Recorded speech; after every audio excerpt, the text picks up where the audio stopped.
Hello అండి, నమస్తే అందరికీ. ఈరోజు ఒక మంచి బ్రేక్ఫాస్ట్ చూద్దాం. డిన్నర్గా కూడా తీసుకోవచ్చు, లంచ్ బాక్స్లో కూడా బాగుంటుంది. ఇక్కడ ఒక కప్పు బియ్యం, మామూలు మన అన్నం వండుకునే బియ్యం, ఒక కప్పు మినువులు, ఒక కప్పు పెసలు, ఒక కప్పు శనగపప్పు. ఇవి శుభ్రంగా కడుక్కుని ఒక 4-5 సార్లు 4 గంటలు నానబెట్టుకుందాం.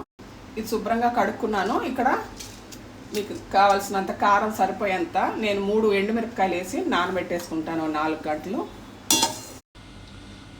ఇప్పుడు 4 గంటలు అయిపోయింది. ఇది మెత్తగా గ్రైండ్ చేసుకుందాం. కొంచెం జీలకర్ర వేసుకుందాం గ్రైండ్ చేశాక. కొత్తిమీర,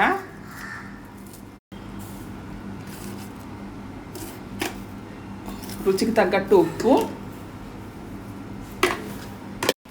కొంచెం పచ్చిమిర్చి, అల్లం ముక్కలు, ఉల్లిపాయ ముక్కలు మీకు నచ్చినన్ని వేసుకోవచ్చు. నేను 2 వేస్తున్నాను, మీడియం సైజు. తురుము, కీరా దోసకాయ ఉన్నా కూడా కట్ చేసుకొని తురుముకుని వేసుకోవచ్చు. ఇది కొంచెం గట్టిగా ఉంది, నేను కొంచెం నీళ్లు పోసుకుంటున్నాను.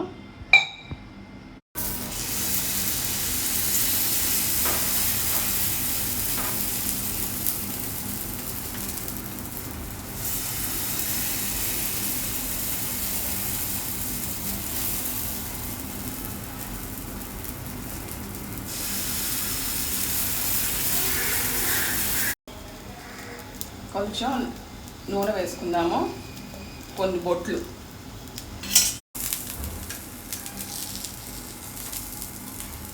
రెండు నిమిషాలు సన్నమంట మీద ఉంచాక హై ఫ్లేమ్ చేసుకోండి.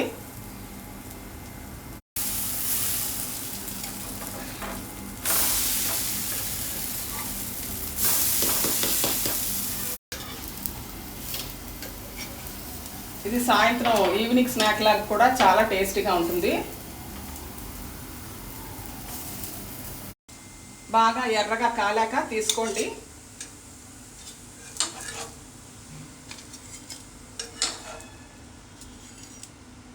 అన్నీ ఇలాగే చేసేసుకోవడమే.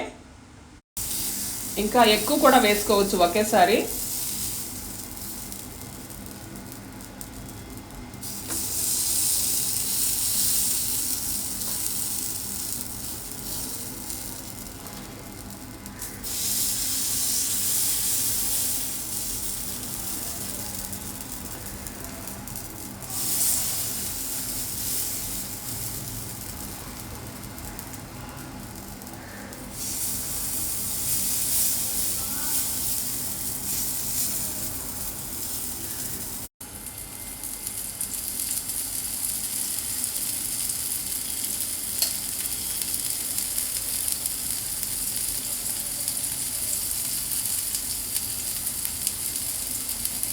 ఇది నెయ్యితో కన్నా నూనెతోనే బాగుంటుంది టేస్టీగా.